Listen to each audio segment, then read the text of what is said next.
पूरी दुनिया में जो राजनीतिक व्यवस्था है वो अलग अलग है। तो आपका ये जो प्रश्न आएगा, ठीक है, ये जो आपका प्रश्न पत्र है वो प्रमुख देशों की राजनीतिक व्यवस्थाओं को लेकर है। बीए सेकेंड ईयर के प्रथम प्रश्न पत्र के लिए हम इसका अध्ययन कर रहे हैं। तो देखिए, इस बार आप कोविड की वजह से क्या किया है, जो कोटा विश्वविद्यालय है उसके छात्रों को केवल 50% प्रश्न हल करना है। ठीक है, यानी अगर आपका प्रश्न पत्र 100 नंबर का आ रहा है तो आपको केवल 50 नंबर के प्रश्न पत्र हल करने हैं। ठीक है, आपका जो पेपर है वो 3 सेक्शन में बटा होगा। पहला 10 नंबर का होगा जिसमें छोटे छोटे क्वेश्चन होंगे 10। अगर आप पे छोटे छोटे क्वेश्चन जो 10 आए हुए हैं उनमें से अगर 6 या 7 आ रहे हैं तभी आप इस प्रश्न को छेड़ना, वरना इनको मत करना, इस सेक्शन को। इसके बाद में आता है सेक्शन बी। सेक्शन बी में जो है आपके टोटल 10 क्वेश्चन होंगे। ठीक है, एक यूनिट में आपके 2 प्रश्न होंगे। तो पहले क्या होता था, इसमें से एक ही प्रश्न को करना होता था, लेकिन अब क्या छूट दिए कोरोना की वजह से कि आप इन दोनों प्रश्नों को कर सकते हो। इसी तरह अगली यूनिट के भी आप दोनों प्रश्न कर सकते हो। ठीक है, तो 10, 20 और 30 और 40, यानी अगर 5 तक आप क्वेश्चन कर लोगे तो कितने नंबर के क्वेश्चन हो गए आपके 40 के। फिर आगे से आपको केवल एक 10 नंबर का क्वेश्चन उठा के करना है। ऐसे आप सवाल को हल कर सकते हो। तो मेरे हिसाब से इस साल जो परीक्षा में अच्छे प्रश्न लाने का या अच्छे अंक लाने का जो तरीका है वो ये है कि आप 2 यूनिटों को अच्छे से याद कर जाओ। जैसे आपने यूनिट फर्स्ट को और यूनिट सेकंड को अच्छे से याद कर लिया, ठीक है, तो उसी में से आपके पूरे प्रश्न मिल जाएंगे। यानी पूरे प्रश्न का मतलब है आपको 50 नंबर के प्रश्न उसमें से मिल जाएंगे। यानी आपको मोस्ट प्रश्न याद करने की ज़रूरत नहीं है। इस बार अगर कोई बच्चा मोस्ट प्रश्न समझ के याद कर रहा है तो वो गलती कर रहा है। इस बार आप मोस्ट प्रश्न समझ के क्वेश्चन मत कीजिए। इस बार आप यूनिट वाइज, यानी आपके सिलेबस में जो यूनिट है 5, आपके सिलेबस में 5 यूनिट है, तो उन 5 यूनिटों में से आप 2 यूनिट को उठा लीजिए, कोई सी भी जो आपको अच्छी लगती है। उन 2 यूनिटों को बार बार पढ़िए, आपके अच्छे नंबर आएंगे। इस वीडियो में भी अपन 2 यूनिटों को समझने की कोशिश करेंगे अच्छे तरीके से। एक तो है ब्रिटेन की राजनीतिक व्यवस्था और एक है अमेरिका की राजनीतिक व्यवस्था। तो ब्रिटेन की राजनीतिक व्यवस्था में जो सब प्रश्न आते हैं वो इस तरीके से प्रश्न आए हुए हैं। पहले, जैसे ब्रिटेन की दलीय प्रणाली की विशेषता बताओ। तो ब्रिटेन में 2 दल हैं, उन 2 दलों में कैसे चुनाव होते हैं यह आपको पता होना चाहिए। ये अपन आगे पढ़ेंगे। एक सवाल, ये सवाल हर बार रिपीट होता है आपके कि ब्रिटिश संविधान में विवेक और संयोग का शिशु है, यानी ब्रिटिश संविधान कैसे अस्तित्व में आया ये आपको पता होना चाहिए। ब्रिटिश संविधान में अभिसमय क्या होता है ये भी पता होना चाहिए। ब्रिटिश प्रधानमंत्री अमेरिका के राष्ट्रपति की तुलना हमें पता होनी चाहिए। ब्रिटिश प्रधानमंत्री की शक्तियों के बारे में पता होना चाहिए। तो ब्रिटेन की संविधान की विशेषताओं को देखिए, ब्रिटेन का संविधान लिखा हुआ नहीं है जैसे भारत का संविधान लिखा हुआ है। आपको क्या करना है, जैसे मान लो कि ये वाला प्रश्न आपकी परीक्षा में आ गया, ठीक है, तो आपको क्या करना है कि ब्रिटिश संविधान की विशेषताएं निम्न प्रकार से है। ठीक है, फिर आप पहला टॉपिक डालोगे ए लिखित संविधान। इसके बाद में मैं जो बातें बोल रहा हूँ वो बातें आपको लिखनी है। ए लिखित संविधान लिखने के बाद में आप उसमें लिखोगे कि भारत का संविधान लिखा गया है, लिखित में है डॉक्टर भीमराव अंबेडकर, और जो संविधान सभा थी जिसने संविधान को रचा है उस संविधान सभा की समितियों ने भारत के संविधान को लिखा था। लेकिन ब्रिटेन का संविधान लिखा हुआ नहीं है, ए लिखित संविधान है। ब्रिटेन के संविधान में जो ए लिखित संविधान है वो उसमें जज कैसे डिसीजन लेते हैं, जज ऐसे डिसीजन लेते हैं कि पुराने जो डिसीजंस हैं उनको देख के जज डिसीजंस लेते हैं। ब्रिटेन का संविधान संसदीय प्रजातंत्र की व्यवस्था करता है। आप दूसरा टॉपिक डालोगे संसदीय प्रजातंत्र। फिर आप संसदीय प्रजातंत्र में लिखोगे कि ब्रिटेन, जैसे भारत में राष्ट्रपति, लोकसभा और राज्यसभा से संसद बनती है, उसी तरह ब्रिटेन में सम्राट यानी राजा, ठीक है, और Lord of Commons, house of Commons और हाउस ऑफ लॉर्ड्स से मिलकर क्या बनती है, ब्रिटेन की संसद बनती है। ये बात आपको लिखनी है। तीसरा टॉपिक डालना है आपको संसदीय सर्वोच्चता। इस टॉपिक में आपको कैसे लिखना है कि ब्रिटेन की जो संसद है वो कुछ भी कर सकती है। ब्रिटेन की संसद राजा का पद खत्म कर सकती है। संसदीय सर्वोच्चता का मतलब होता है संसद जो चीज कर दे वो अच्छी है। संसद ने कोई कानून बना दिया तो उसको कोई भी जज आकर या कोई सुप्रीम कोर्ट ब्रिटेन की वो उसको रद्द नहीं कर सकती। भारत में ऐसा नहीं है। भारत में अगर संसद कोई कानून बना देती है तो उसे सर्वोच्च न्यायपालिका यानी हमारी जो सुप्रीम कोर्ट है वो रद्द कर देगी। लेकिन ब्रिटेन में अगर संसद कोई कानून बना सकती है तो उसको वहाँ की सुप्रीम कोर्ट रद्द नहीं कर सकती। ऐसा कहा जाता है कि ब्रिटेन की संसद किसी लड़की को लड़का और किसी लड़के को लड़की नहीं बना सकती और बाकी सब कुछ कर सकती है। तो ब्रिटेन की संसद के पावर्स बहुत ज़्यादा हैं। आप ये टॉपिक डाल के सारी बातें लिखोगे जो मैंने बोली है। फिर आप लिखोगे विधि का शासन। विधि का शासन का मतलब होता है, विधि का मतलब होता है कानून, ठीक है। तो विधि का शासन का मतलब होता है कि कानून के लिए सब बराबर है, चाहे वो राजा हो, चाहे वो महाराजा हो, चाहे वो कोई ऑफिसर हो, चाहे वो आम जनता हो। तो अगर किसी ने मर्डर कर दिया तो कानून के समक्ष उसको वही सज़ा मिलेगी जो अन्य व्यक्ति को मिलेगी, यानी कानून के पास सब समान है। ये बात हमने हमारे भारत के संविधान में भी रखी है। लचीलापन, लचीलापन का मतलब होता है संविधान को तोड़ मरोड़ कर चेंज कर देना या बदल देना। तो समय के साथ साथ जैसे जैसे चेंजेस आते हैं तो ब्रिटेन के संविधान क्या है, इतना लचीला है कि वो चीज़ों को एक्सेप्ट कर लेता है, ठीक है। यानी ब्रिटेन का संविधान कठोर नहीं है। लेकिन अगर भारत का संविधान की बात करें तो भारत का संविधान कठोर भी है और लचीला भी है, ठीक है। तो लचीले का मतलब समझ में आ गया आपके। लचीलापन आप लिखोगे, फिर उसमें लिखोगे कि ब्रिटेन के संविधान में आसानी से बदलाव किया जा सकता है। फिर आप लिखोगे एकात्मक संविधान, ठीक है। तो ब्रिटेन का जो संविधान है वो एकात्मक संविधान है। एकात्मक का मतलब होता है ब्रिटेन को एक केंद्र में जोड़े हुए है। मतलब ऐसे समझिए जैसे मान लो ये ब्रिटेन है, ठीक है। इस ब्रिटेन में अलग अलग राज्य हैं, ठीक है। तो ये राज्य ब्रिटेन से अलग नहीं हो सकते, ठीक है। क्यों? क्योंकि ब्रिटेन का जो संविधान है वो उसको एकात्मक संविधान बनाता है, यानी पूरे देश को एकजुट रखता है। एकात्मक राज्य, ठीक है। ब्रिटेन में राज्यों की व्यवस्था नहीं है, पूरा ब्रिटेन एक ही राज्य माना जाता है, ठीक है। ब्रिटेन का एक ही फ्लैग है, एक ही संविधान है, ये भी आप लिख सकते हो। ब्रिटेन में 2 दलों की व्यवस्था है, यानी ब्रिटेन में जो राजनीतिक दल है वो 2 है, एक तो है कंजर्वेटिव पार्टी और दूसरी है लेबर पार्टी। लेकिन अगर भारत की बात करें तो भारत में कितने दल है? भारत में बहुत सारे दल है, आप गिन नहीं सकते इतने दल है। कांग्रेस, बीजेपी, बसपा, सपा, आम आदमी पार्टी, ठीक है, कम्युनिस्ट पार्टी, मार्क्सवादी कम्युनिस्ट पार्टी, ठीक है, लाल सलाम वगैरह बहुत सारी पार्टियां हैं। तो लेकिन ब्रिटेन में ऐसा नहीं है। ब्रिटेन में 2 ही दल है, कंजर्वेटिव पार्टी और लेबर पार्टी। ये बात आपको पूरी परीक्षा में लिखनी है। आप भारत की तुलना करके भी लिख सकते हो। ब्रिटिश संविधान विवेक और संयोग का शिशु है, इस कथन की व्याख्या कीजिए। देखिए पहले तो आप इस प्रश्न को समझिए क्या कह रहा है।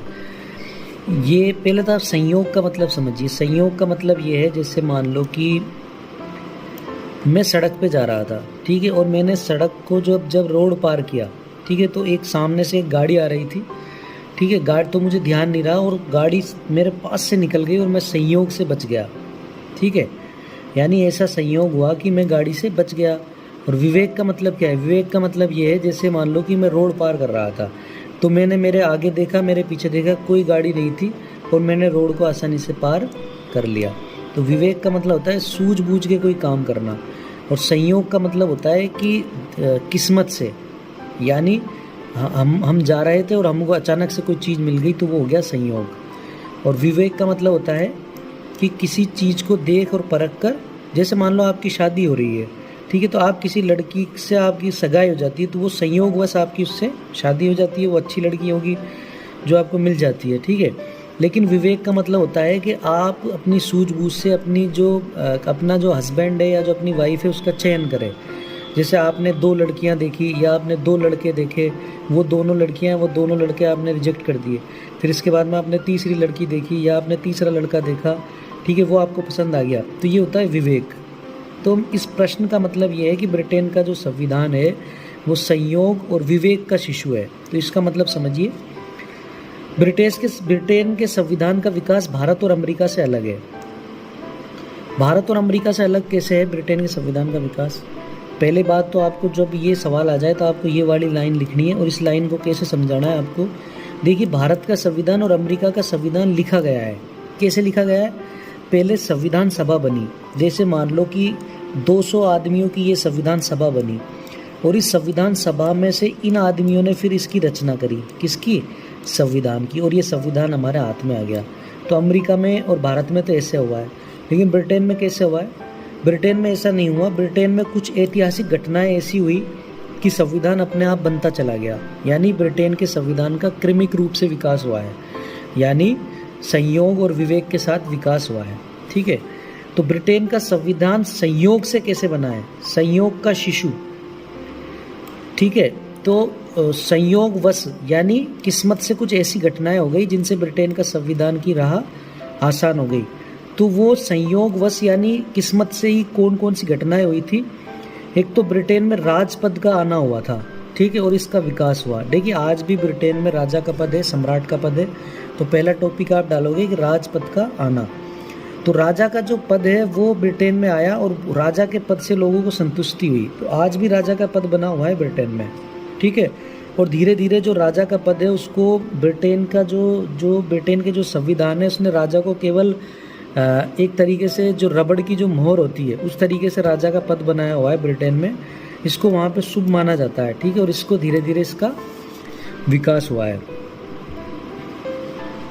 ब्रिटेन में 2 सदन वाली व्यवस्था का विकास हुआ है, ठीक है। तो ब्रिटेन में 2 सदन वाली व्यवस्था का विकास, इतिहास में कुछ ऐसी घटनाएं हुई कि 2 सदन बन गए। मतलब हुआ क्या कि ब्रिटेन का जो समाज है वो 3 भागों में बटा था। एक में तो जो उच्च वर्ग के जो लोग थे वो थे, ठीक है। और एक वर्ग में इन उच्च वर्गों के साथ में इन उच्च वर्गों के साथ में जो लोग लगे हुए थे, जैसे मान लो पादरी वगैरह, ये है ना, वो लोग थे। और तीसरे स्तर पे थे किसान, ठीक है। तो हुआ क्या कि जब एक सभा हो रही थी तो उस सभा में ये दोनों तो एक हो गए और ये जो किसान थे इन्होंने अपना अलग एक सदन बना लिया, यानी अपनी एक सभा बना ली, ठीक है। तो इस तरीके से 2 सदन बन गए। एक हो गया हाउस ऑफ लॉर्ड्स और एक नीचे वाला जो किसानों का सदन था वो हो गया हाउस ऑफ कॉमन्स। तो 2 सदन बन गए, ठीक है।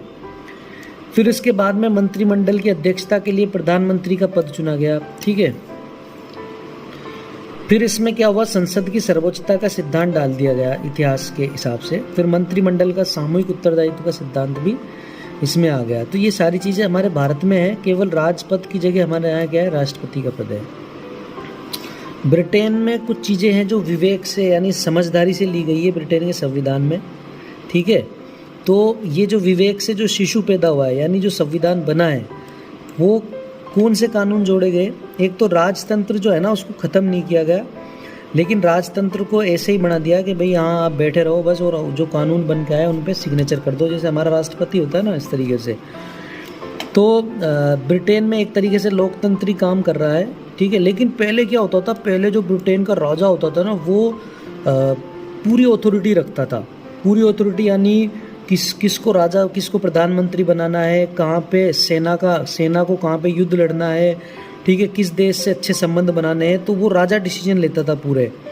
लेकिन राजा को अब ये सारे डिसीजंस हटाकर किसके दे दिए गए, सारे डिसीजन मंत्रिमंडल को दे दिए, संसद को दे दिए सारे डिसीजन से ना। वयस्क मताधिकार, ठीक है। पहले जो राजा होता था वो प्रधानमंत्री को चुनता था, लेकिन प्रधानमंत्री और मंत्रिमंडल के जो सदस्य अब उनको कौन चुनते हैं, आम लोग। तो ब्रिटेन में क्या है, 18 या 21 वर्ष से उम्र के जो ज़्यादा लोग हैं, मतदाता है, वो चुनते हैं। ब्रिटेन में गुप्त मतदान होता है, पहले खुला मतदान होता था, अब गुप्त मतदान होता है। ब्रिटेन में निर्वाचन प्रणाली का विकास किया गया है, ठीक है, सूझ और समझदारी के साथ। तो जब ये सवाल आ जाएगा तो आपको ये सारी चीज़ें लिख ली हैं, आप चाहो तो भारत की तुलना करके लिख सकते हो। देखिए दोस्तों, ब्रिटिश संविधान में अभी समय का क्या महत्व है, ये भी प्रश्न आपके परीक्षा में पूछा जाता है। तो मैं यूँ कह रहा हूँ इस बार आप कंठस्थ याद कर जाओ ब्रिटेन से संबंधित सारी चीज़ों को। ब्रिटेन से संबंधित एक तो 10-10 नंबर के 2 सवाल आएंगे और एक 20 नंबर का सवाल आ सकता है आपके। तो 20 और 10 40 नंबर आपके एक यूनिट से आ सकते हैं। तो इसको ढंग से समझिए। ब्रिटिश संविधान में पहली बात तो ये समझिए अभी समय का क्या मतलब है। देखिए मैंने आपको पहले बताया कि ब्रिटेन का जो संविधान है वो अलिखित संविधान है, यानी कोई चीज़ें लिखी हुई नहीं है।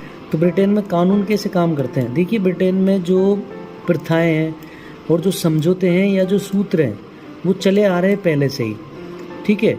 तो ये चीज़ें क्या है, संविधान में शामिल नहीं है, लेकिन इनका उपयोग शासन में किया जा रहा है। जैसे मान लो कि कोई व्यक्ति है, वो व्यक्ति बहुत दौड़ता हुआ चला आ रहा है, ठीक है, और वो दौड़ता हुआ चला रहा है और उसके ना उसने या जो 2-3 लोग खड़े हैं उनके थप्पड़ मार दिए। अब इन दोनों लोगों ने पुलिस में कंप्लेंट करी और इस आदमी को पकड़ के पुलिस लेकर आ गई, ठीक है। अब इस आदमी को सज़ा कैसे दी जाए, ठीक है। तो ब्रिटेन में कुछ प्रथाएं चली आ रही है कि ऐसे व्यक्ति कोई राह चलते कि कोई थप्पड़ मार देता है तो उसको क्या सज़ा दी जाएगी। तो इस व्यक्ति को वो सज़ा दी जाएगी। ठीक है। इसी तरीके से ब्रिटेन में कुछ समझौते काम कर रहे हैं पहले से ही, उन समझौते के अनुसार भी शासन में उनका उपयोग किया जा रहा है। ठीक है। या कुछ सूत्र हैं जो ब्रिटेन में मोस्ट इम्पोर्टेंट सूत्र हैं, या कोई धर्म से संबंधित कोई बातें हैं। ठीक है। तो वो सारी बातें क्या है, ब्रिटेन के जो शासन है, यानी ब्रिटेन की जो शांति व्यवस्था है, सरकार है, उसमें उनका उपयोग किया जा रहा है। तो इन चीज़ों को क्या बोला जाता है, अभिसमय। एक बार और बता रहा हूँ, ऐसी चीज़ें जो ब्रिटेन के संविधान में तो शामिल नहीं है, यानी लिखी हुई नहीं है और ना ही वो संविधान का अंग है, लेकिन फिर भी उन चीज़ों का शासन में उपयोग किया जा रहा है, सरकार में उपयोग किया जा रहा है, पुलिस उनका उपयोग करती है, जज उनका उपयोग करता है ना, संसद उनका उपयोग करती है। तो उन चीज़ों को क्या बोला जाता है, अभिसमय। अभिसमय के क्या लक्षण है, अभिसमय कोई प्रथा हो सकती है। अब देखिए आपको ये टॉपिक डालना है, अभिसमय के लक्षण, फिर आपको डालना है प्रथा, फिर आपको डालना है कि कई सालों से कई प्रथाएं चली आ रही हैं जो मनुष्य के लाभ के लिए काम करती हैं, जो मनुष्य को लाभ पहुंचाती हैं। ठीक है। जो मानव जाति के लिए अच्छी होती हैं, उन प्रथाओं को ब्रिटेन में शासन में काम में लिया जाता है। कुछ ऐसे रीति रिवाज, दूसरा टॉपिक डालना है रीति रिवाज। तो ब्रिटेन में कुछ ऐसे रीति रिवाज हैं जो समाज में काम कर रहे हैं, तो उन रीति रिवाजों के आधार पर भी ब्रिटेन का शासन चलाया जाता है। नियम, सूत्र, धर्म, कानून, ऐसे आप डालकर इनमें बहुत सारी चीज़ें लिख सकते हो। फिर आपको लिखना है अभिसमय का महत्व। तो अभिसमय के महत्व में पहला बिंदु डालना है अलिखित कानून। फिर आपको ये सारी बात जो मैंने ऊपर बताई है, ये सारी बात आपको इसमें लिखनी है। फिर आपको लिखाना है परंपराएं बनी रहती है। तो अभिसमय का मतलब, अभिसमय जो है तो उससे क्या है, जो परंपरा पहले से चली आ रही है वो बनी रहती है, उन परंपराओं को मिटना का चांसेस कम होते हैं। अगर शासक वर्ग चाहता है, यानी जो इसकी सरकार है उसकी इच्छा पर ये अभिसमय निर्भर करते हैं, वो चाहे तो इसको लागू करे, नहीं तो नहीं करे। ठीक है। लोगों की इच्छा है कि अभिसमय बना रहे, लोकमत की शक्ति भी इससे जाहिर होती है, लोकतंत्र का इससे विकास होता है। फिर आपको डालना है संविधान के विकास में उपयोगी। देखिए जो ब्रिटेन का संविधान है उसका विकास क्रमिक रूप से हुआ है, तो कुछ इतिहास में ऐसी चीज़ें जुड़ गई जिनसे संविधान का विकास में आसान हुआ, ये बात आपको लिखनी है।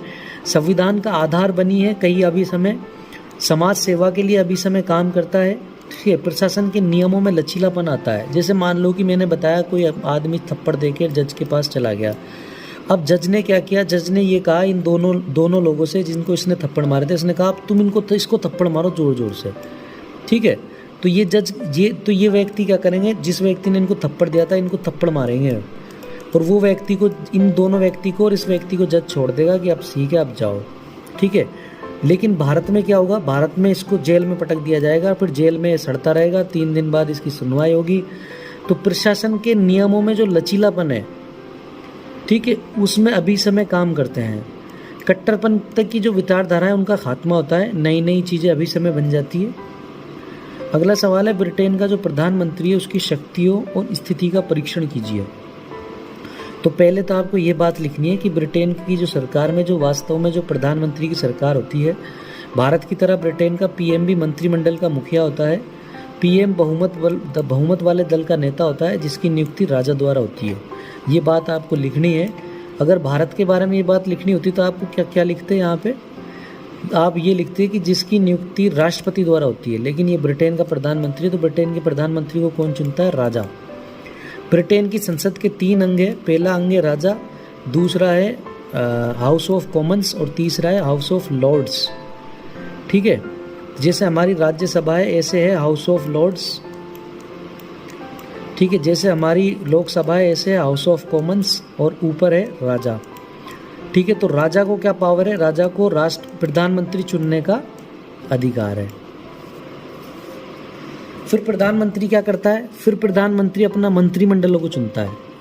ठीक है। जैसे मान लो कि ब्रिटेन में चुनाव है, ये देखिए यहाँ पे ब्रिटेन में चुनाव है, चुनाव होने के बाद में जैसे मान लो कि वहाँ की कंजर्वेटिव जो पार्टी है उसको बहुमत मिल गया, यानी मान लो 400 में से उसको कितनी सीट मिल गई, 300। अब इस बहुमत के दल के नेता ने कहा कि भाई हम तो राजू को हमारा पीएम बनाएंगे। ठीक है। अब इन्होंने क्या किया, राजू को अपना पीएम घोषित कर दिया। फिर राजा जो ब्रिटेन का जो राजा है वो क्या कहेगा कि ठीक है राजू को हम क्या करें, पीएम बना दे। अब राजू ब्रिटेन का पीएम बन गया। पीएम बनने के बाद में राजू ने अपने मंत्रियों को चुन लिया। ठीक है। तो ये जो मंत्री चुनने की प्रक्रिया है, ये मंत्री क्या कहलाते हैं? मंत्रिमंडल के अंग। ठीक है। मंत्रियों से मिलकर जो अंग बनता है उसको मंत्रिमंडल कहते हैं। तो इस मंत्रिमंडल का निर्माण कौन करता है? प्रधानमंत्री करता है। तो प्रधानमंत्री की शक्ति और कार्यों का जब आप वर्णन लिखोगे तो पहला पॉइंट डालोगे आप मंत्रिमंडल का निर्माण। फिर आप इसमें लिखोगे पूरी बात कि ब्रिटेन के प्रधानमंत्री जैसे जिस दल को चुना, जिस दल के पास बहुमत है उस दल के नेता को राजा ब्रिटेन का प्रधानमंत्री चुन लेता है। फिर प्रधानमंत्री को शासन भी तो चलाना है देश का, क्योंकि मुख्य शासक तो वही है। तो वो शासन कैसे चलाएगा? वो शासन ऐसे चलाएगा कि उसको मंत्रियों को चुनना है। जैसे भारत में प्रधानमंत्री द्वारा मंत्रियों को चुना जाता है, ऐसे ही ब्रिटेन में प्रधानमंत्री द्वारा मंत्रिमंडल का चुनाव किया जाता है। फिर प्रधानमंत्री क्या करता है? जो मंत्री उसने चुने हैं, यानी जो मंत्रिमंडल में जो उसने मंत्री चुने हैं, उन मंत्रिमंडल के मंत्रियों को वो कार्य विभाजन कर देता है। तो आपको दूसरा टॉपिक डालना है मंत्रिमंडल का कार्य विभाजन। फिर इसमें ऐसे लिखना है आपको, जैसे मान लो किसी मंत्री को उसने विदेश का कार्य दे दिया, किसी को उसने जल संसाधन का कार्य दे दिया, किसी को उसने सेना का कार्य दे दिया, ठीक है, किसी को उसने कृषि का यानी किसानों से संबंधित कार्य दे दिया, ठीक है। तो ऐसे कार्य का विभाजन हो जाता है। फिर इसके बाद में आता है मंत्रिमंडल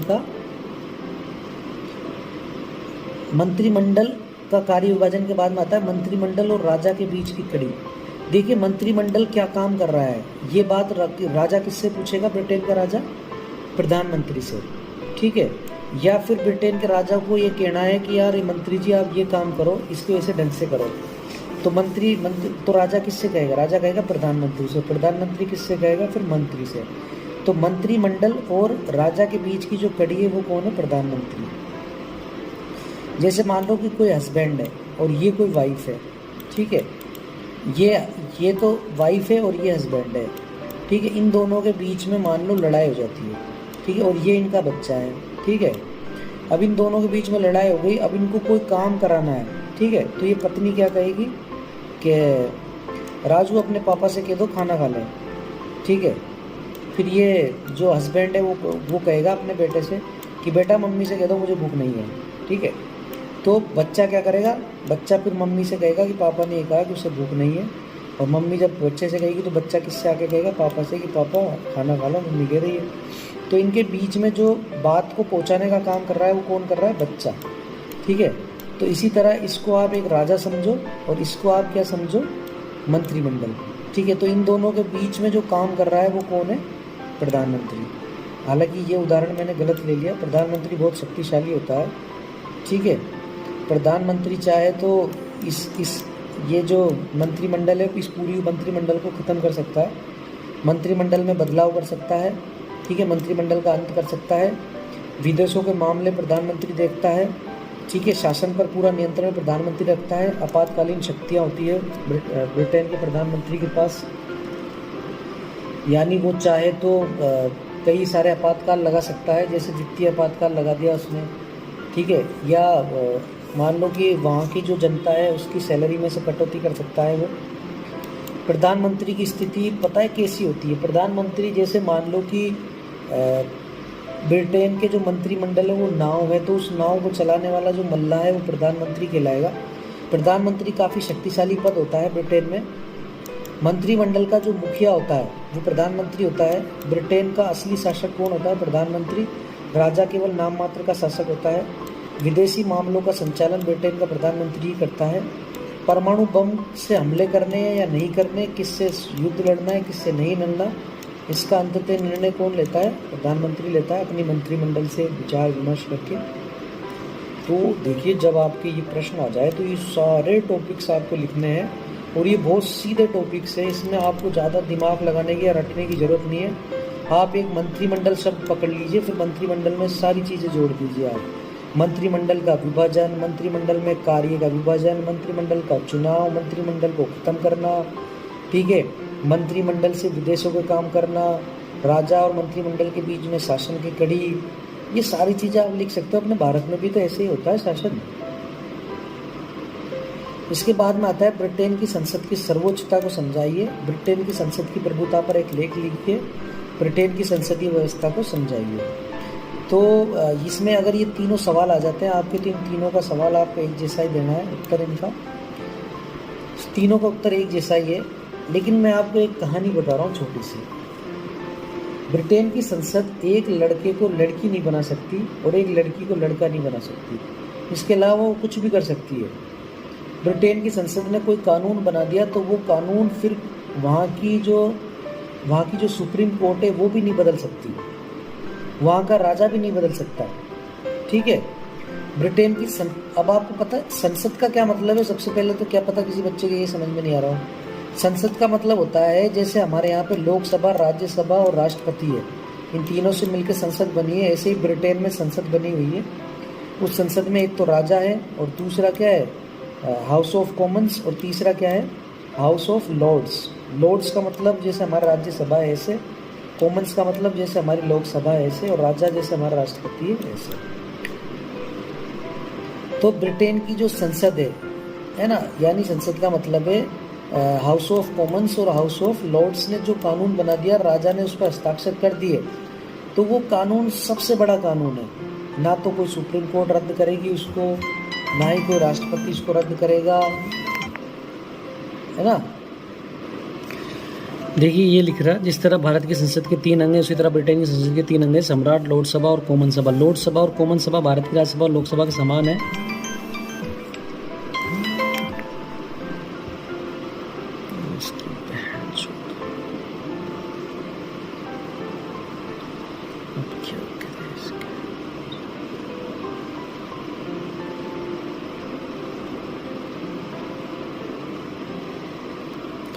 सबसे पहले आपको सम्राट के बारे में वर्णन करना है, तो सम्राट के बारे में आप लिख सकते हो कि ब्रिटेन का जो सम्राट है वो भारत के राष्ट्रपति के समान होता है। अंतर ये है कि भारत के राष्ट्रपति को तो चुना जाता है, लेकिन ब्रिटेन का सम्राट वंशानुगत होता है, ठीक है।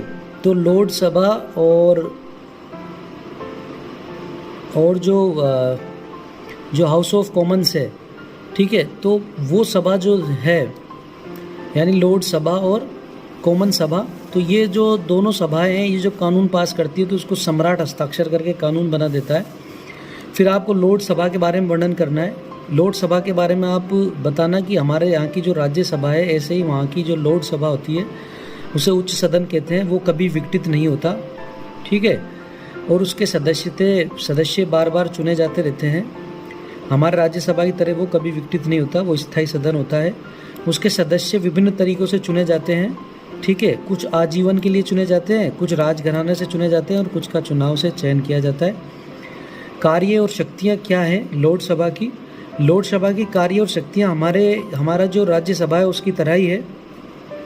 दरअसल क्या है, भारत ने जो संसदीय प्रणाली ली है वो कहाँ से ली है? ब्रिटेन से। तो भारत की और ब्रिटेन की जो संसदीय प्रणाली है वो एक जैसी ही है। कार्यपालिका के कार्यों पर विचार करती है कौन? लोक सभा। कार्यपालिका के कार्य जैसे मान लो कि किसी देश से युद्ध लड़ रहा है ब्रिटेन, ठीक है, तो उस युद्ध पर विचार कर सकता है कार्यपालिका। कानूनों पर विचार कर सकती है, जैसे हमारे यहाँ पर जैसे लोकसभा से कोई कानून पास होकर राज्यसभा में जाता है, तो उसी तरह है ना, हाउस ऑफ कॉमन्स यानी कॉमन सभा से कोई कानून पास होकर कहाँ जाता है? लोकसभा में। तो लोकसभा पर उस कानून पर विचार किया जाता है। जब कानून बनकर इसके पास आते हैं तो उनको कुछ देर के लिए रोक सकता है।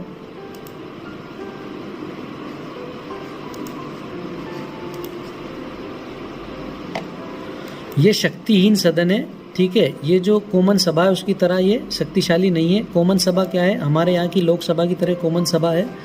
कॉमन सभा निम्न सदन है, अस्थायी सदन है, ठीक है। जैसे हमारी लोकसभा विघटित होती है ऐसे ही कॉमन सभा भी विघटित होती है। कॉमन सभा के जो सदस्य हैं और जो कार्यकाल है उनका फिक्स होता है। कॉमन सभा के सदस्यों को आम जनता चुनती है और उनका कार्यकाल 5 साल के लिए होता है। कॉमन सभा की जो शक्तियाँ हैं वो हमारे यहाँ की लोकसभा की तरह की शक्तियाँ हैं। असली शक्तियाँ कॉमन सभा में ही निहित होती है। कॉमन सभा से ही मंत्रिमंडल का चुनाव किया जाता है। कॉमन सभा में विधायी शक्तियाँ निहित होती है, जैसे बजट के जो वित्तीय शक्तियाँ भी इसी में होती हैं। किसी कानून को कैसे बनाना है, क्या बनाना है, ये भी विधायी शक्तियाँ कॉमन सभा में हैं। कार्यपालिका पर नियंत्रण, असली नियंत्रण किसका है? कॉमन सभा का। जैसे हमारी लोकसभा होती है उस तरीके से कॉमन सभा निगरानी और आलोचना करती है कामों का। कॉमन सभा के नए सदस्यों, देखिए कोई भी सदस्य जो चुनकर जाता है उनकी ट्रेनिंग नए नए सदस्यों की ट्रेनिंग कहाँ होती है? कॉमन सभा में होती है। आपने देखा होगा, आप कभी लोकसभा चैनल चला के देखना अपनी टीवी पर, और उस पर देखना कि कैसे सदस्य लड़ते रहते हैं एक दूसरे से।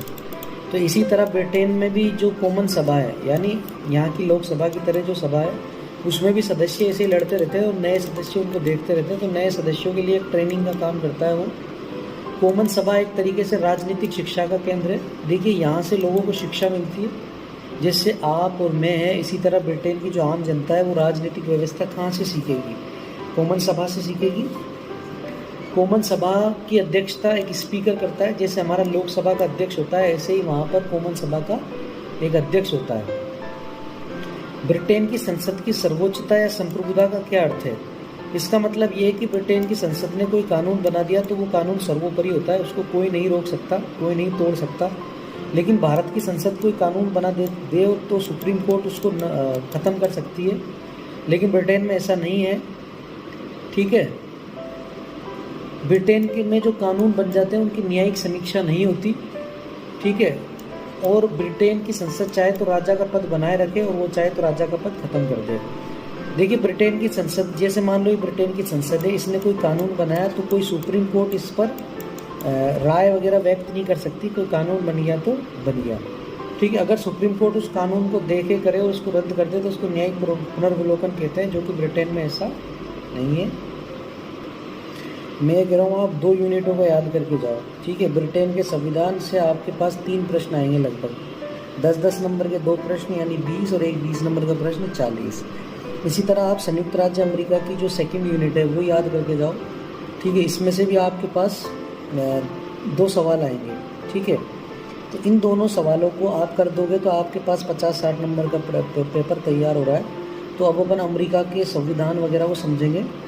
देखिए, अमेरिका के संविधान की विशेषताएं अगर आ जाती है आपके, तो पहला टॉपिक डालोगा पुराना, है ना, और बनाया गया और लिखित संविधान। ठीक है, जैसे भारत का संविधान पुराना है, ठीक है, लोगों ने बनाया है वैसे, और लिखित में है, ऐसे अमेरिका का संविधान है, बहुत पुराना संविधान है। ठीक है, और लिखा हुआ है संविधान है। ठीक है, फिर आप दूसरा टॉपिक डालोगे सबसे छोटा संविधान है, यानी आप संयुक्त राज्य अमेरिका के संविधान को मात्र 2-3 घंटों में पढ़ सकते हो। लेकिन अगर आप भारत का संविधान पढ़ने लग गए ना तो आपको 4-5 महीने चाहिए कम से कम, और समझ में भी नहीं आएगा। लेकिन ब्रिटेन का संविधान, लेकिन जो संयुक्त राज्य अमेरिका का संविधान है वो छोटा संविधान है, आधे 1 घंटे में पढ़ सकते हो और आप समझ भी सकते हो, यानी बहुत सरल बनाया गया है वो संविधान। ठीक है, ब्रिटेन के संविधान ने शासन व्यवस्था अध्यक्ष के हाथों में लिखी है। अध्यक्ष का मतलब होता है राष्ट्रपति के हाथों में। ब्रिटेन के संयुक्त राज्य अमेरिका का संविधान में सीमित सरकार की व्यवस्था है।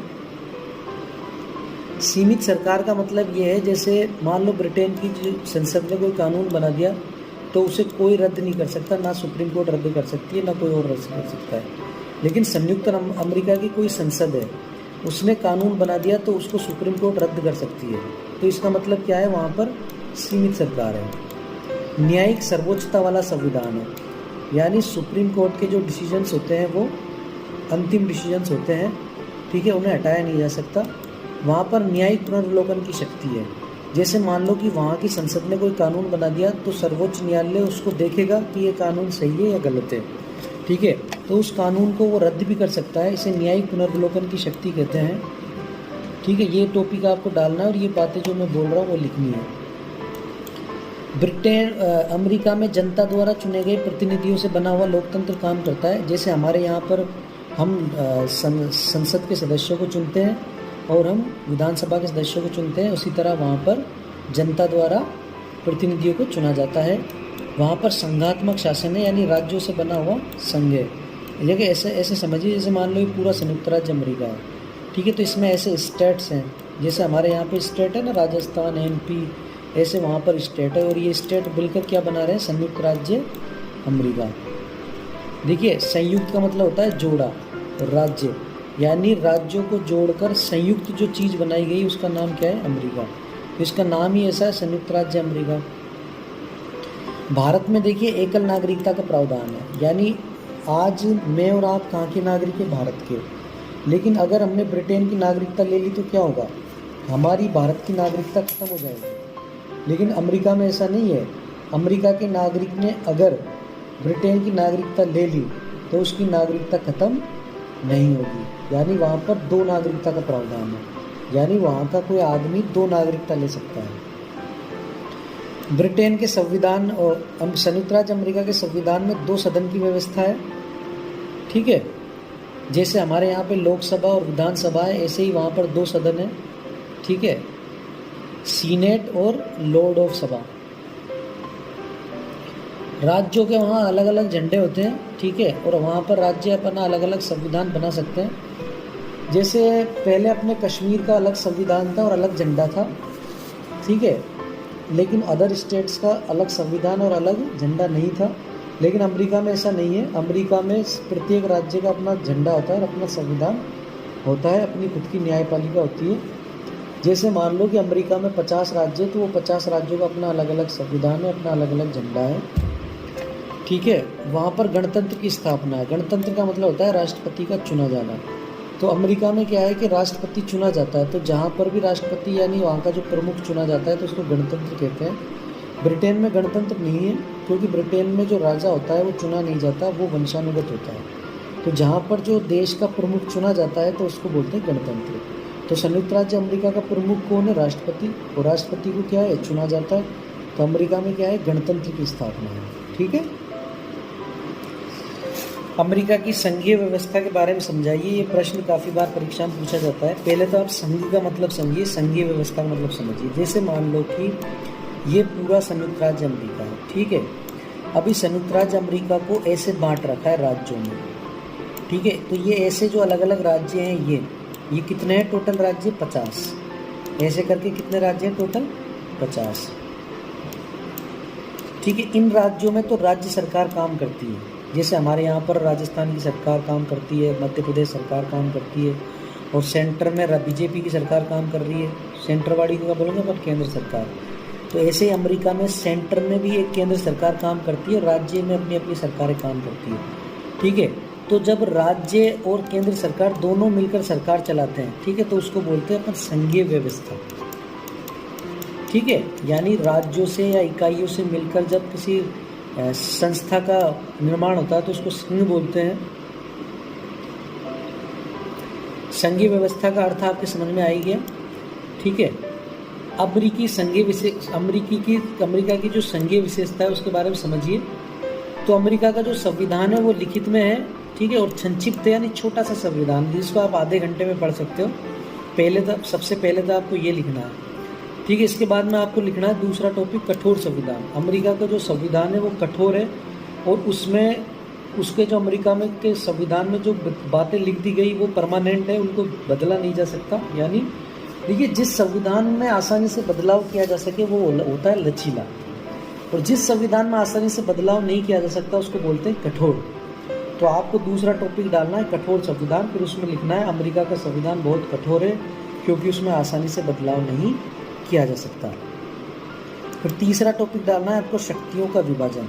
तो देखिए, केंद्र और राज्य को अपन इकाई भी कह सकते हैं, तो शक्तियों का स्पष्ट विभाजन कर दिया गया है वहाँ पे। जैसे केंद्र सरकार के पास सेना होगी, राज्य सरकार के पास पुलिस होगी, राज्य सरकार अपना झंडा रख सकती है, राज्य सरकार अपना संविधान बना सकती है, ठीक है, केंद्र सरकार अपना अलग संविधान बना सकती है। तो ऐसे करके अलग अलग चीज़ें बांट दी गई है कि भाई अपना अपना काम करिए और खुश रहिए। अमेरिका के संविधान में न्यायपालिका की सर्वोच्चता का वर्णन है।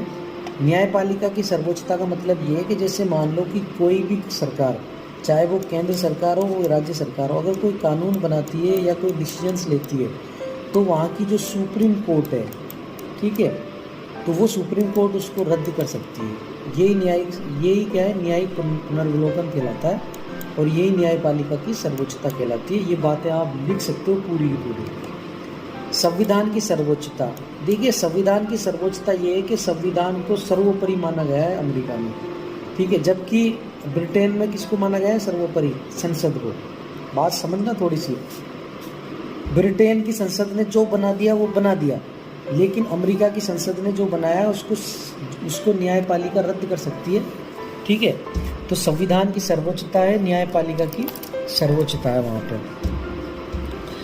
देखिए, ब्रिटेन, अमेरिका में टोटल 50 राज्य है। पहले तो आपको ये टॉपिक डालना है राज्यों का सीनेट में समान प्रतिनिधित्व।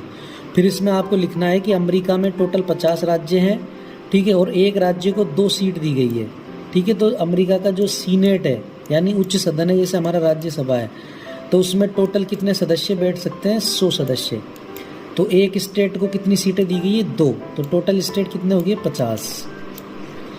अमेरिका का जो संविधान है उसमें दोहरी नागरिकता की व्यवस्था की गई है, यानी अमेरिका की जो संघीय व्यवस्था है उसमें दोहरी नागरिकता की व्यवस्था है। इसका मतलब ये है कि अमेरिका का जो नागरिक है वो 2 देशों की नागरिकता ग्रहण कर सकता है। इसके अलावा ये भी समझिए आप कि अमेरिका का जो नागरिक है वो उसके पास राज्य का भी पासपोर्ट होता है और अमेरिका का भी पासपोर्ट होता है। जैसे अपने यहाँ पर पासपोर्ट तो एक ही होता है जो भारत सरकार देती है हमें, है ना, लेकिन अगर मान लो अपन अमेरिका के नागरिक होते तो अपने पास अमेरिका का पासपोर्ट अलग होता है और अपना जो राज्य है वहाँ का पासपोर्ट अलग होता है, यानी अपने पास कितने पासपोर्ट होते हैं? टोटल 2। अविनाशी राज्यों का अविनाशी संघ, यानी देखिए अमेरिका में टोटल कितने राज्य हैं? 50। इन राज्यों को तोड़कर 60 राज्य नहीं बनाए जा सकते, यानी अमेरिका के राज्यों को तोड़ा नहीं जा सकता। लेकिन हमारे यहाँ पर देखिए पहले हमारा राज्य था कश्मीर, उस कश्मीर राज्य को तोड़ दिया गया, ठीक है। इसी तरह मान लो कि यूपी को तोड़कर 3 राज्य बना दिए जाए, ठीक है। लेकिन अगर ये अमेरिका के राज्य होते तो इनको नहीं तोड़ा जा सकता था। जिस चीज़ को तोड़ा नहीं जा सके उसको बोलते हैं अविनाशी। तो अमेरिका के राज्य फिक्स हैं, उनका विनाश नहीं किया जा सकता। अमेरिका का संघ फिक्स है, उसको उस संघ को तोड़ा नहीं जा सकता। राज्यों का अपना अपना संविधान होता है। केंद्र के पास विदेशी से संबंधों की शक्तियाँ होती है, ठीक है। लेकिन अमेरिका के जो स्टेट है यानी 50 जो स्टेट है वो विदेशों से संबंध नहीं जोड़ सकते। जैसे भारत सरकार को अगर अमेरिका से बात करनी हो तो वो किससे करेगा? केंद्र सरकार से। हम राज्य सरकारों से बात नहीं कर सकते वहाँ जाके। बात समझ में आ रही है? अमेरिका का राष्ट्रपति कैसे चुना जाता है? ठीक है, अमेरिका की उसकी शक्तियाँ क्या है, उसके कार्य क्या है, इसको समझिए आप। तो अब सबसे पहले आप अमेरिका के राष्ट्रपति का परिचय दोगे कि अमेरिका का राष्ट्रपति बहुत ताकतवर होता है दुनिया में। अमेरिका के राष्ट्रपति के पास बहुत सारी शक्तियाँ होती है। अमेरिका का राष्ट्रपति जैसे भारत का प्रधानमंत्री होता है उसी तरह अमेरिका का राष्ट्रपति होता है, जो कि शासन व्यवस्था का महत्वपूर्ण अंग होता है। ये बातें आप लिख दोगे। फिर उसके बाद में दूसरा टॉपिक डालोगे, अमेरिका के राष्ट्रपति के पद की योग्यता। अमेरिका का राष्ट्रपति वही व्यक्ति बन सकता है जो वहाँ पे उसकी पैदा हो, यानी वहाँ का जन्मजात नागरिक हो, उसकी आयु टोटल 35 वर्ष हो, ठीक है, और वो 14 वर्ष से अमेरिका में रह रहा हो। मान लो अमेरिका में कोई आदमी पैदा हो गया और वो भागकर भारत आ गया, फिर यहाँ से जाकर वो अगर चुनाव लड़ना चाहे तो वो चुनाव नहीं लड़ सकता, क्योंकि उसको 14 साल तक अमेरिका में रहना पड़ेगा। राष्ट्रपति का निर्वाचन कैसे होता है? देखिए, अमेरिका में राष्ट्रपति का निर्वाचन ऐसे होता है, जैसे मान लो कि ये आम जनता है, जैसे आप, मैं, इसी तरह अमेरिका की आम जनता है। ये आम जनता किसको चुनेगी? निर्वाचक मंडल को, ठीक है। निर्वाचक मंडल, नाम ध्यान रखना, ये निर्वाचक मंडल, मान लो पूरी जनता ने मिलकर कितने निर्वाचक मंडल चुन लिए? 100। अब ये निर्वाचक मंडल किसको चुनेंगे? राष्ट्रपति को। ऐसे चुनाव होता है वहाँ पे, है ना। तो राष्ट्रपति का निर्वाचन के लिए क्या किया जाता है? सबसे पहले जो वहाँ के जो दल है, वो दल, जैसे हमारे यहाँ की बीजेपी है, कांग्रेस है, इसी तरह वहाँ का जो दल है वहाँ के, वो क्या करते हैं? राष्ट्रपति के नामों का डिसीजन लेते हैं कि भाई ये व्यक्ति यहाँ चुने जाएंगे। फिर ये चुनाव की रैलियाँ होती है राष्ट्रपति की। आपने देखा होगा राष्ट्रपति ट्रंप अपनी रैलियाँ करता था, है ना। इसी तरह फिर निर्वाचक मंडल का चुनाव होता है। मैंने बताया आपकी निर्वाचक मंडल क्या होता है। फिर राष्ट्रपति का निर्वाचन होता है, निर्वाचक मंडल जाके उसको चुनता है, फिर मतों की गणना होती है, राष्ट्रपति का चुनाव हो जाता है, फिर राष्ट्रपति अपना पद ग्रहण करता है। राष्ट्रपति की शक्तियों को आप 3 भागों में बांट सकते हो, कार्यपालिका शक्ति, विधायी शक्ति और न्यायिक शक्ति। कार्यपालिका शक्ति, देखिए हमारे यहाँ का जो राष्ट्रपति होता है वो अपने मंत्रिमंडल को चुनता है, लेकिन वहाँ पर राष्ट्रपति के हाथ में ये ताकत है कि वो अपना जो मंत्रिमंडल है वो ऐसे ही चुन ले उठा के। जैसे मान लो कि वहाँ का राष्ट्रपति है जो बाइडन। जो बाइडन अपने बेटे को प्रधानमंत्री, मतलब विदेश मंत्री बना सकता है, रेल मंत्री बना सकता है, कुछ भी बना सकता है, उसके पास पावर है। लेकिन क्या भारत का प्रधानमंत्री ऐसे कर सकता है? क्या नहीं कर सकता, कि वो उसी को चुन सकता है जो लोकसभा के सदस्य। लेकिन वहाँ पर ऐसा नहीं है। विधायी शक्ति का मतलब होता है राष्ट्रपति कानून पर बनाने के लिए कांग्रेस से कहता है, कांग्रेस कानून बनाती है, पर राष्ट्रपति उस पर हस्ताक्षर करता है, ठीक है। न्यायिक शक्ति भी होती है राष्ट्रपति के पास। जैसे हमारे यहाँ पर किसी की कोई सज़ा हो जाती है तो उसको पास क्षमा कर देते हैं, उसी तरह वहाँ पर भी सज़ा को माफ़ करने का अधिकार होता है। देखिए, संयुक्त राज्य अमेरिका की जो सरकार है, यानी जो केंद्र की सरकार है, संघीय सरकार है, ठीक है, उसमें 2 सदन होते हैं, ठीक है। उन सदन में एक सदन है हाउस ऑफ रिप्रेजेंटेटिव और दूसरा सदन है सीनेट। हमारे यहाँ की राज्यसभा है, उसी तरह वहाँ पर सीनेट होता है, और हमारे यहाँ की जो लोकसभा है उसी तरह वहाँ पर हाउस ऑफ रिप्रेजेंटेटिव होता है, यानी प्रतिनिधियों का सदन। जैसे हमारे यहाँ संसद कहते हैं, उसी तरह वहाँ पर संसद को कांग्रेस कहते हैं। क्या कहते हैं? कांग्रेस। तो वहाँ की कांग्रेस के 3 भाग हैं, राष्ट्रपति और हाउस ऑफ रिप्रेजेंटेटिव और सीनेट। आप संसद मत बोलना इसको, आप क्या बोलोगे? कांग्रेस। तो अमेरिका की जो कांग्रेस है उसके 3 अंग हैं, अमेरिका का राष्ट्रपति, सीनेट और हाउस ऑफ रिप्रेजेंटेटिव। तो अमेरिका के 2 सदन हैं, हमारे यहाँ लोकसभा राज्यसभा है, उसी तरह वहाँ पर राज्यसभा की जगह तो क्या है? सीनेट, और लोकसभा की जगह क्या है? House of representative. ये बात आपको लिखनी है, ठीक है। सीनेट की रचना, यानी वहाँ की जो राज्यसभा है उसकी रचना कैसे होती है? उसके जो सदस्य होते हैं वो 30 साल से ऊपर के होने चाहिए, और जिस राज्य से उनका चुनाव होगा वहाँ के वो निवासी होने चाहिए। मैंने बताया आपको कि वहाँ पर टोटल 50 राज्य है, और उस 50 राज्यों से चुनकर कितने लोग आते हैं? टोटल 100 लोग आते हैं। कि एक राज्य से कितना आदमी आ सकते हैं? मात्र 2 आदमी। लेकिन अपने यहाँ क्या है? अपने यहाँ पे राज्यसभा सदस्य कितने? टोटल 200। अब देखिए, अपने राजस्थान में कितने सदस्य चुने जाते हैं राज्यसभा के लिए? 10। और मणिपुर से, और क्या कहते हैं, सिक्किम से, इनसे कितने सदस्य चुने जाते हैं? 1-1। जबकि ऐसा नहीं है अमेरिका में। अमेरिका में चाहे छोटा राज्य हो चाहे बड़ा राज्य हो, प्रत्येक राज्य को कितनी सीटें मिली हुई है? 2 सीटें। अमेरिकी सीनेट के सदस्यों का कार्यकाल 6 वर्ष का होता है, अपने यहाँ की तरह। सीनेट स्थायी सदन होता है, सीनेट का विघटन नहीं होता। उसके सदस्य 2 साल में 1/3 सदस्य चुने जाते हैं। सीनेट का अधिवेशन होते हैं। सीनेट में जैसे हमारे यहाँ पर राज्य का सभापति होता है, ऐसे ही वहाँ के सीनेट का सभापति होता है और उपसभापति होता है, जो बैठक की अध्यक्षता करता है। देखिए, अमेरिका की जो संसद है उसको कांग्रेस कहते हैं, इस तरीके से, ठीक है। इसमें 2 सदन है, हाउस ऑफ रिप्रेजेंटेटिव और सीनेट, ठीक है। वाइस प्रेसिडेंट इसकी अध्यक्षता करता है, किसकी? सीनेट की। ये देखो, इसके ऊपर लगा हुआ है, ठीक है। और ये सुप्रीम कोर्ट हो गई, इसका 3रा अंक। अमेरिकी सीनेट के अन्य देशों के द्वितीय सदन की तुलना में शक्तिशाली। देखिए, एक प्रश्न आपके ऐसा आता है कि अमेरिका का जो दूसरा सदन है ना, उसको बोलते हैं सीनेट, तो वो अन्य देशों के दूसरे सदन से कैसे शक्तिशाली है? ठीक है, तो जैसे हमारी राज्यसभा से अधिक शक्तिशाली है अमेरिका का सीनेट, या ब्रिटेन के दूसरे सदन से ज़्यादा शक्तिशाली है अमेरिका का सीनेट। तो क्यों है वो? देखिए, अमेरिका अगर कोई विदेशों से संधि करता है तो उसको स्वीकार्यता कौन करता है? सीनेट करता है, ठीक है। अमेरिका का राष्ट्रपति अगर कोई नियुक्ति करता है तो उसकी पुष्टि कौन करता है? सीनेट करता है। कोई शिकायत होती है उसकी जांच करता है। युद्ध और शांति की घोषणा सीनेट करता है। मात्र 100 सदस्य हैं सीनेट में, इसीलिए क्या है, ये संगठित सीसेट है। फिलिबस्टर विधि है यहाँ पर, यानी यहाँ पर क्या होता है, लोग बाग बहुत ज़बरदस्त तरीके से भाषण देते हैं, अपने विचार रखते हैं, तो ये विचार रखने की जो प्रक्रिया है इसको फिलिबस्टर विधि कहा जाता है। ये इनके सदस्यों का कार्यकाल लंबा होता है, 5-6 साल का होता है। दलीय नियंत्रण का अभाव होता है, ठीक है। राजनीतिक दल यहाँ पर ज़्यादा सक्रिय नहीं होते। अमेरिका में शक्तियों के पृथक्करण का सिद्धांत क्या है? ठीक है, तो शक्तियों के पृथक्करण का जो सिद्धांत है उसका मतलब, उसको किसने दिया था? मॉन्टेस्क्यू ने दिया था। शक्तियों के पृथक्करण का सिद्धांत का मतलब क्या है? देखिए, अमेरिका में 3 अंग काम करते हैं। एक तो होता है लेजिस्लेटिव। लेजिस्लेटिव का मतलब होता है कांग्रेस, यानी जैसे हमारी यहाँ संसद है उसी तरह वहाँ पे इसी तरह वहाँ पर क्या है, कांग्रेस है। उस कांग्रेस के 2 सदन हैं, हाउस ऑफ रिप्रेजेंटेटिव और सीनेट। इसको बिल्कुल याद कर लीजिए आप, ठीक है। तो अमेरिका में शक्तियों का पृथक्करण क्या है? तो अमेरिका में लेजिस्लेटिव है, यानी अमेरिकी की संसद है, यानी अमेरिका की कांग्रेस है, ठीक है। और दूसरी है एग्जीक्यूटिव, यानी अमेरिका का राष्ट्रपति, ठीक है। राष्ट्रपति और उपराष्ट्रपति, ये देखो 2 चित्र बना रखे इसने। इसके अलावा वहाँ पर होती है न्यायपालिका।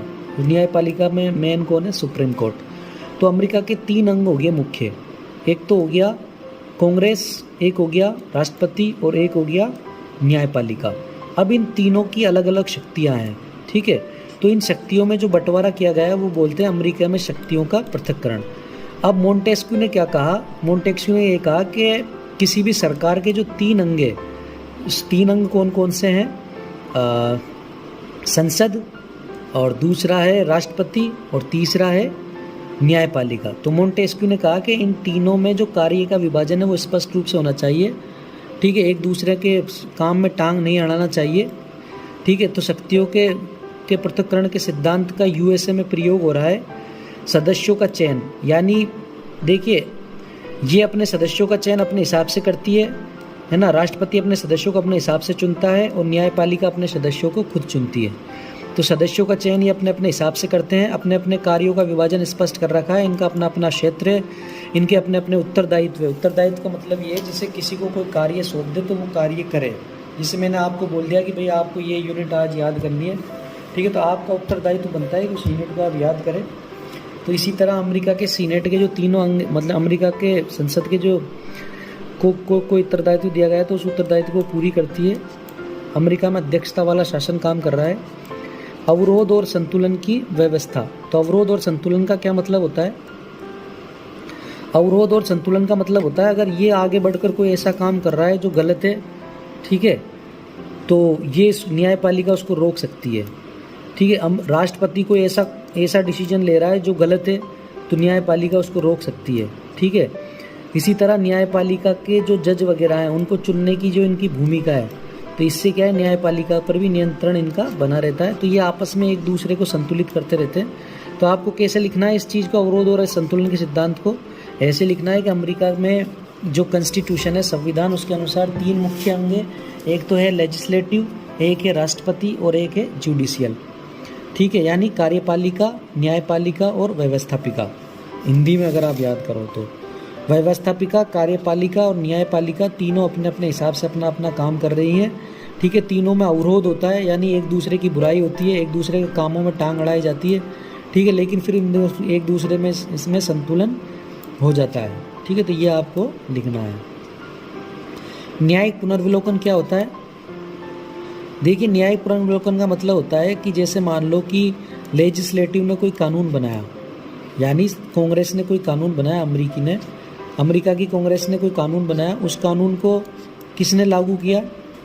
राष्ट्रपति ने लागू किया, ठीक है। अगर वो कानून अच्छा नहीं है तो उस कानून को जुडिशली देखेगी और कह देगी ये कानून सही नहीं है।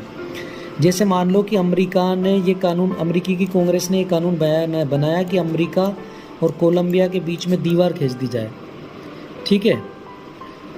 तो अगर ये कानून बन गया दीवार खींचने का, ठीक है, तो राष्ट्रपति क्या करेगा? फिर दीवार खींचने का काम शुरू कर देगा।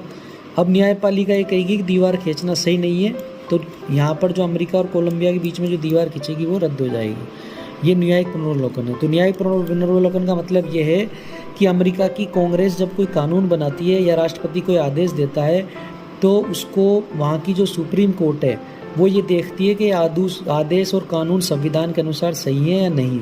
तो सुप्रीम कोर्ट को ये अधिकार होना कि किसी कानून को देखने की जो ताकत है वही न्यायिक पुनर्विलोकन कहलाती है।